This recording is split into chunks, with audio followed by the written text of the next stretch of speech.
Senate Bill 300 would require insurance companies to cover oral chemotherapy treatments at the same level that they already cover intravenous therapy treatments. But the Senate Majority Leader used a rare procedural move to make sure that bill did not pass today. With time quickly running out in this legislative session, Middleton Senator John Erpenbach planned to make a motion Wednesday to pull the oral chemotherapy bill out of committee for a vote on the floor.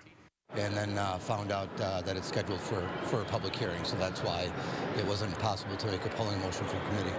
Yeah, it's a procedural move to make sure that there isn't a polling motion on the floor by the Democrats. To explain more clearly, the Senate Committee on Organization, chaired by Senate Majority Leader Scott Fitzgerald, purposely scheduled a second public hearing on the bill because he knew by rule the Democrats couldn't force a vote on it the same day a public hearing was scheduled. If it did get to the floor for a vote, I would pass overwhelmingly with a lot of Democrats and a lot of Republicans. Senator Fitzgerald even agrees with that assessment. I think it would. Yeah, I think it would pass in the Senate.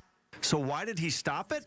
It's a majority of the body, but it's not a majority of the people that make up the Republican caucus. In other words, even though the bill has 6 Senate Republican co-sponsors, that isn't enough for Fitzgerald.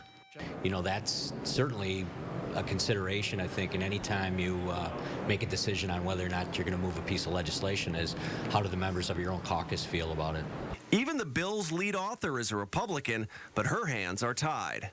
I just would like to take oral chemo for a vote, but, you know, that's not up to me right now. The oral chemotherapy bill has a lot of support from both patients and the medical community, but a lot of opposition by the insurance industry because they say it costs far more than intravenous chemotherapy and it is cost prohibitive to them. Senator Fitzgerald, though, said lobbyists played no role in his decision today. Live at the Capitol, Greg Newman, 27 News.